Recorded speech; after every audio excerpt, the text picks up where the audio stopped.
Hi everyone, our presentation is about the ontology implementation in biomedical domain. I'm Yazhong Hou and my team member is Yan Wang. And here's our agenda for presenting. First of all, we'll have a brief introduction of the domain ontology. Basically, it is an explicit formal specification for the term in particular domain. Due to the complexity and ambiguity of the medical data, ontology has been widely implemented for explaining the biomedical terminologies. In the past, ontology is a terminology in philosophy. With the development of internet and technology, it was gradually implemented by the biomedical information system for domain knowledge management. It became a useful tool. There are generally 5 steps to create the domain ontology. Step 1. Determine the domain and the scope of the ontology.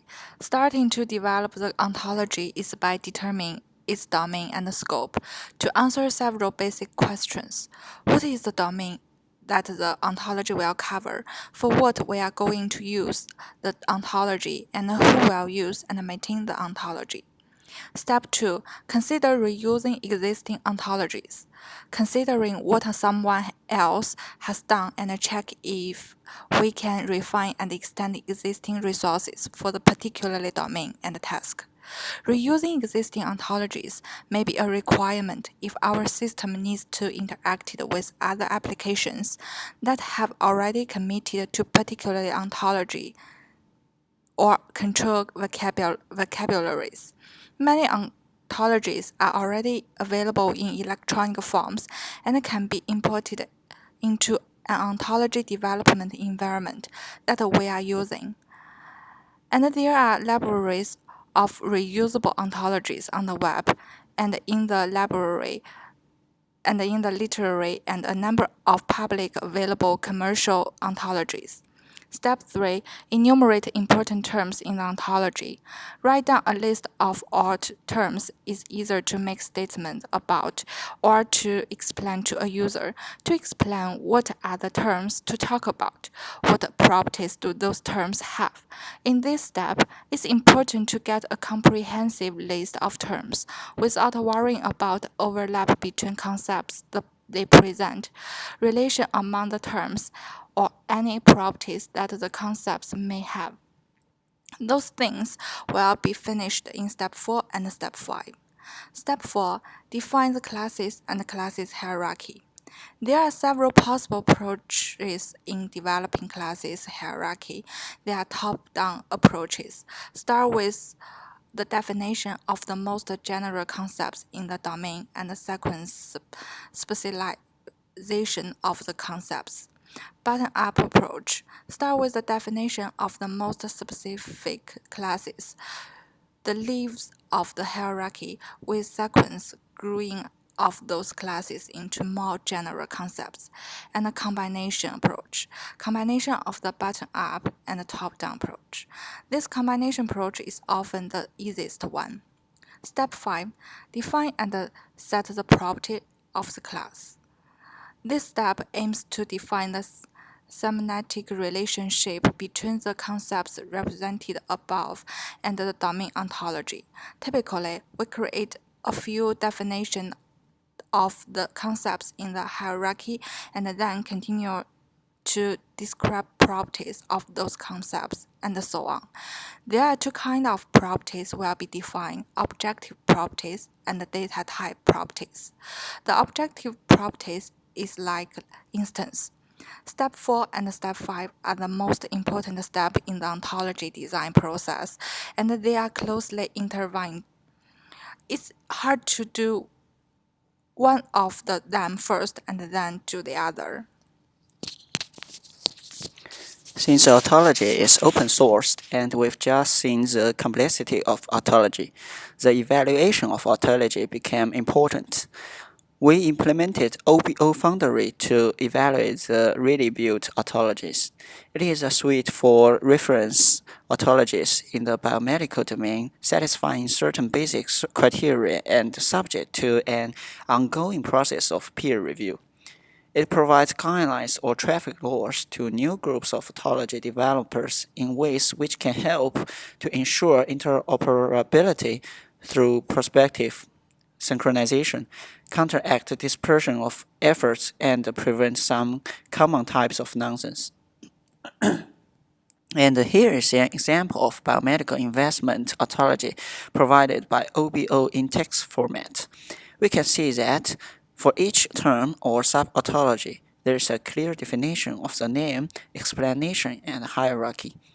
In general, there are 8 criteria as an evaluation framework for OBO to evaluate the correctness and robustness of the ontology.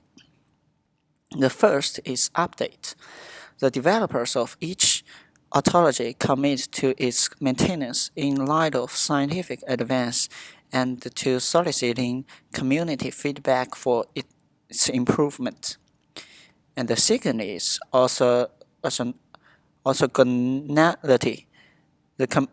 They commit to working with other foundry members to ensure that for any particular domain, there is community converging on a single controlled vocabulary.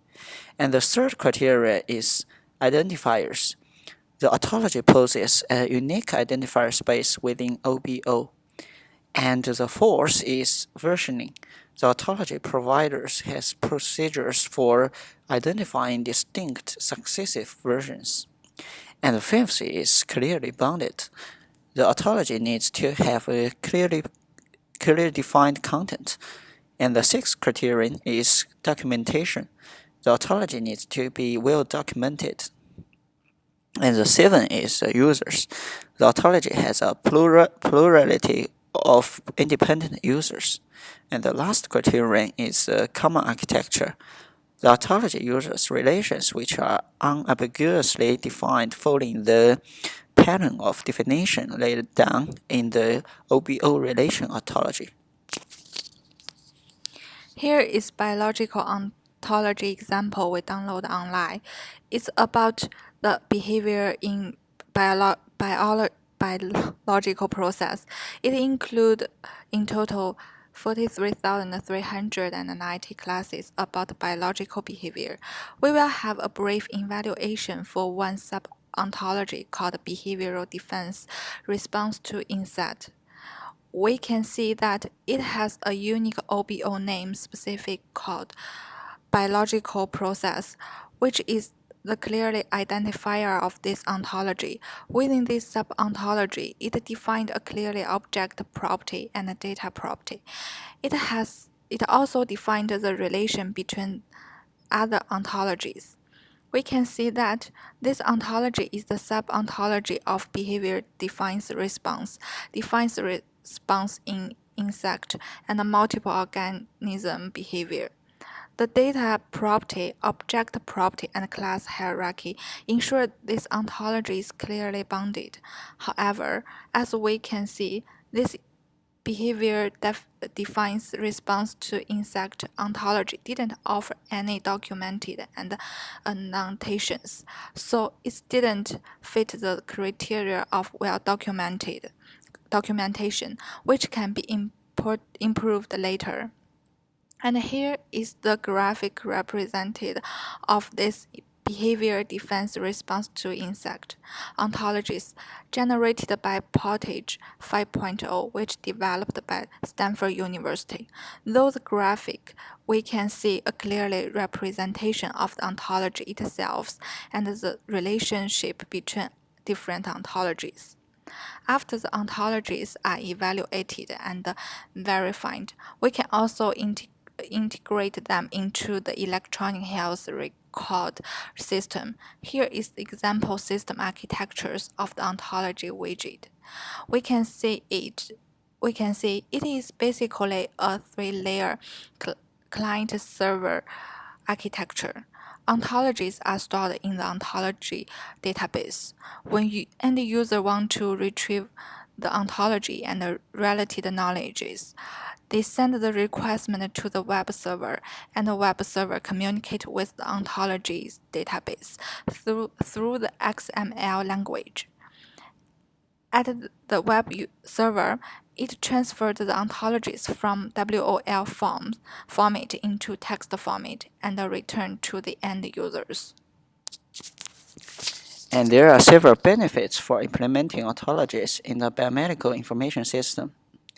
Sharing common understanding of the structure of information among people or software agents is one of the most common goals in developing ontologies. For example, suppose several different websites contains medical information or provide medical e-commerce services. If these websites share and publish the same underlying ontology of the terms they all use, the computer agents can extract and aggregate information from these different sites.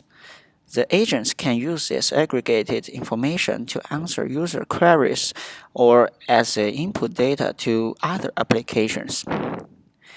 And enabling reuse of biomedical knowledge was one of the driving forces behind recent surge in ontology research. For example, models for many different domains need to represent the notion of time. This representation includes the notion of time intervals, points in time, relative measure of time, and so on.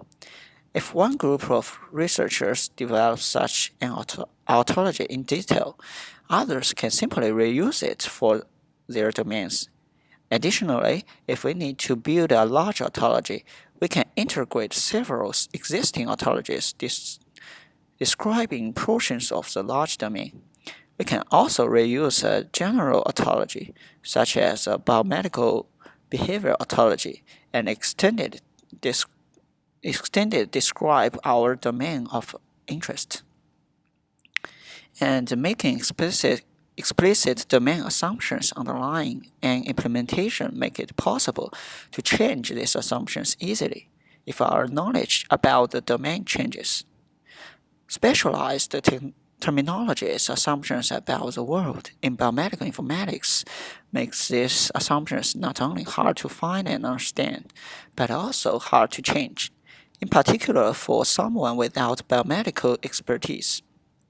In addition, explicit specifications of biomedical knowledge are useful for new users who must learn what term in the main. And separating the biomedical knowledge from the operational knowledge is another common use of ontology. We can describe a task of configuring a product from its components according to a required specification and implement a program that does this configuration independent of the product and the components themselves. We can then develop an ontology of instrument components and characteristics and apply the algorithm to configure made-to-order instruments. We can also use the same algorithm to configure elevators if we feed an elevator components ontology to it. Analyzing biomedical knowledge is possible once a declarative specification of the term is available. Formal analysis of term is extremely valuable when both attempting to reuse existing ontologies and extending them. Often, an ontology of the biomedical informatics is not only a goal in itself. Developing a biomedical ontology is akin to defining a set of data and the structures for other programs to use. Problem-solving methods, biomedical independent applications, and software agents use ontologies and knowledge bases built from ontologies as data. For example, as we mentioned, developing a biomedical ontology of biological behavior. This biological ontology can then be used as a basis for some applications in a suite of biomedical tools. One application could create biological suggestions for general practitioners. In conclusion, we would say that there is no single correct biomedical ontology for any domain. Ontology design is a creative process, and no two ontologies designed by different people would be the same.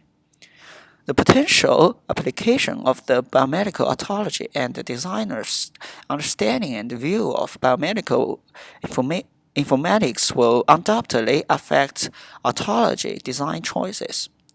The proof is in the pudding. We can assess the quality of our ontology only by using it in application for which we designed it.